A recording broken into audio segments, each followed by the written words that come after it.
Hello everybody, I'm Belisa Rebecca and welcome back to A Little Lily Princess. So it looks like we're here in classes now. In the last part we ended up getting a maid who was going to be working for us, cool. And now we're here in class for the new week. I think he named her because he thought I would like her, Miss Minchin.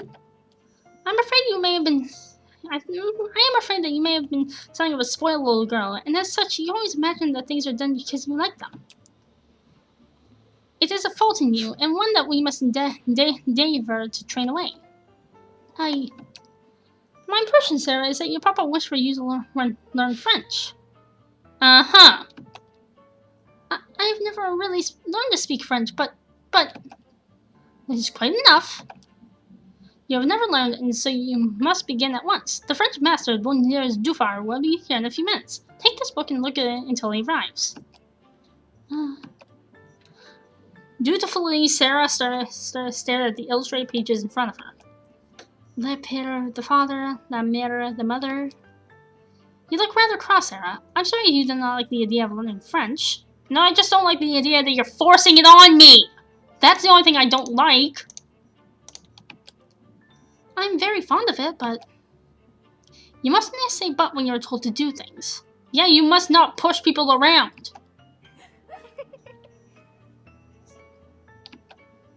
Miss Abbott, young ladies should not make dreadful snickering noises like a horse. Yes, Miss Minchin. Sarah, look at your book again. Yes, Miss Minchin. Le fils, the son, le frère, the brother. Oh dear. Shortly after, Monsieur Defarge arrived in the classroom. The French master was an elderly gentleman with a neatly trimmed mustache and beard, and hair that flew outwards in dramatic points. His eyes lit up when he caught sight of an unfamiliar little girl puzzling over a book of French phrases. Oh, is this the guy? Ah, is this new people for me, madam? Her papa, Captain Crew, is very anxious that she should begin the language, but I am afraid she has a childish prejudice against it. She does not seem to wish to learn. You don't know what Papa would want, okay? Don't... It's like, did he tell you himself? No, you can't possibly assume that. I'm very sorry to hear that, mademoiselle. Perhaps when we begin to study together, I may show you that it is a charming tongue. Little Sarah rose in her seat. She was beginning to feel rather desperate. Save. I'm always going to save no matter what. S'il vous plaît, monsieur, je ne peux pas lui faire comprendre. She began to explain quite simply in painful in French. Madame had not understand. She had not learned French exactly. Not out of books, but her papa and other people have always spoken to her, and she read it and written it as she had read and written English. Her papa loved it, and she loved it because he did. Her dear mama, who had died when she was born, had been French. What on earth? What is she saying? Is this some form of joke? Madam, there's not much I can teach her. She has not learned French. She is French. Her accent is exquisite. You ought to have told me.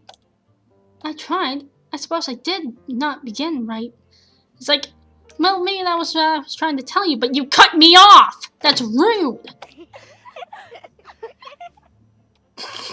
Well, now I don't know if they're laughing at me or at her. Probably her. Miss Minchin slammed her hand upon her desk. Silence, young ladies! Silence at once! And though the other students soon settled back into their proper schoolroom behavior, Miss Minchin's lips remained tightly pressed together whenever she looked at Sarah.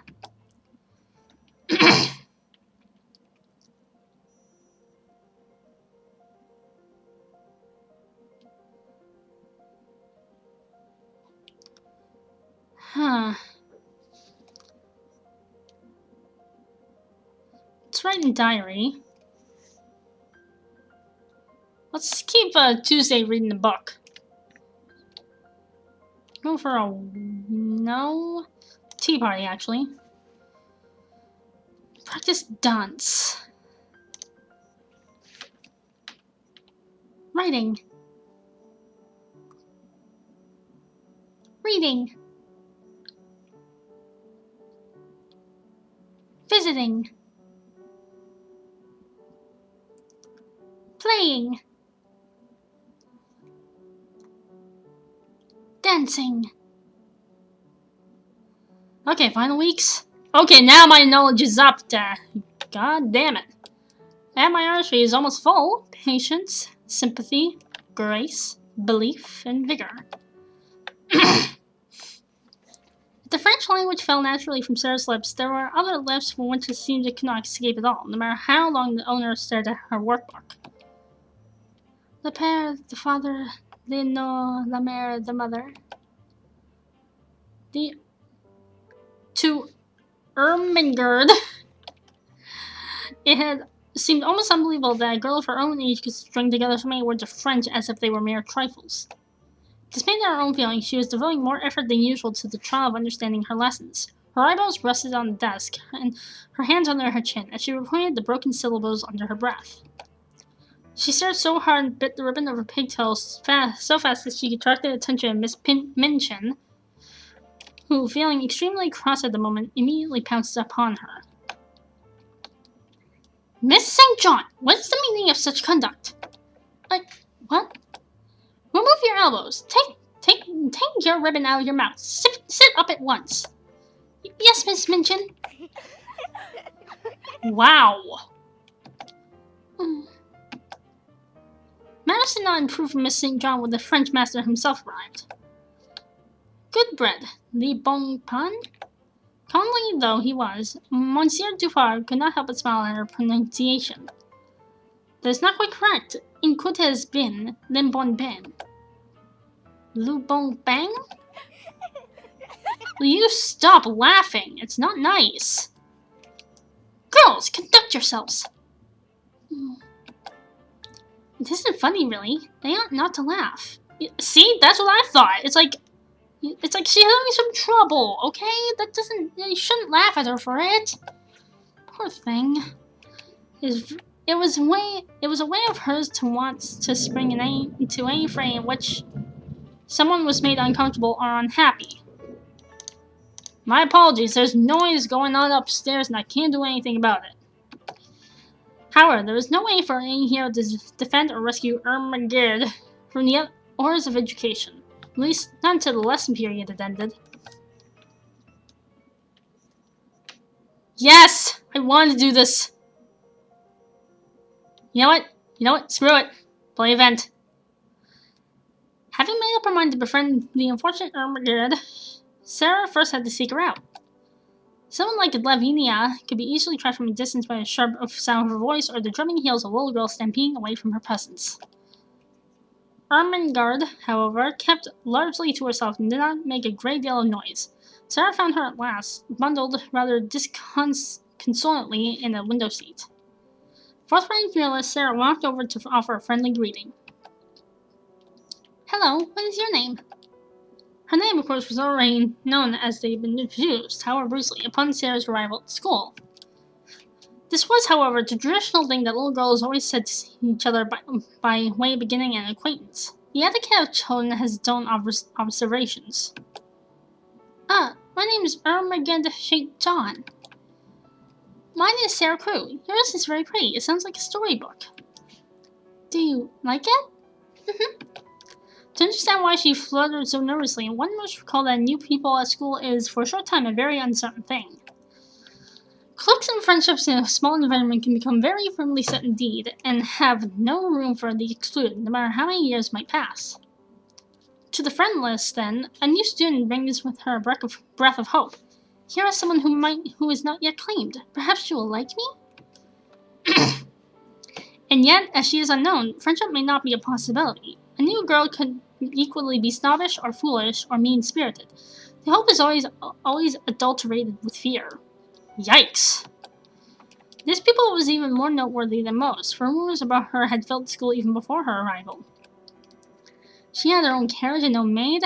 Her rooms were like no one else's. Her wardrobe was exquisite. She had the adventure of a voyage from India to discuss. It is no wonder that Ermengarde was somewhat tongue-tied upon being addressed. I like your name. She bit her lip in chagrin at her own stumbling. Sarah held out her hand, not as a grand lady might for a gentleman to touch it, but as if greeting someone who was already a friend. After only a moment's hesitation, Ermengarde took it. It's so hard to, call it. I'm very pleased to meet you. Me too. Oh, you should meet Emily as well. Who is Emily? Come up to my room and you shall see. Alright. They jumped down from the window seat together and went upstairs. Is it true that you have a whole playroom all to yourself?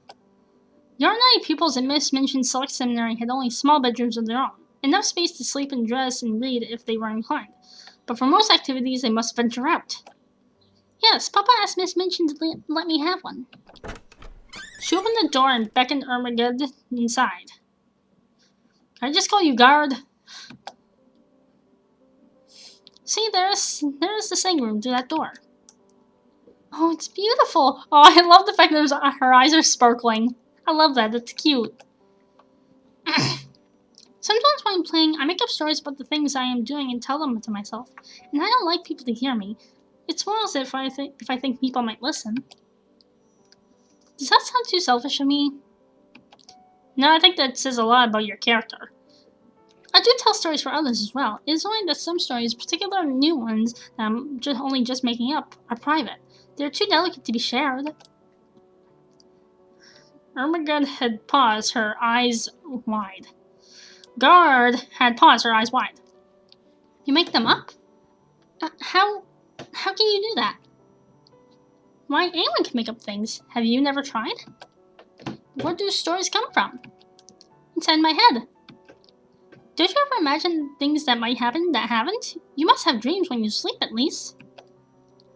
Guard shook her head with braids wobbling. I try not to think about things like that. They are too confusing. I try to think about what I am supposed to be learning at school. I try very hard, but it doesn't seem to help. Sarah found the concept of a girl with no imagination and all too difficult to grasp. Surely you must read storybooks about things that aren't real. Oh no, I hate to read. That explains a lot, actually. Seeing that this response disappointed Sarah, she fished for a better explanation. I don't read well. I can't concentrate. The words run together, and it's so hard to remember anything that I read in the book. I meant to read a great many books from Miss Minchin's classes, but I get them all mixed up. When we read poems after history, I thought that Christabel was the daughter of the King of Spain. And with that, I'm going to end this part here, but back with more. See ya!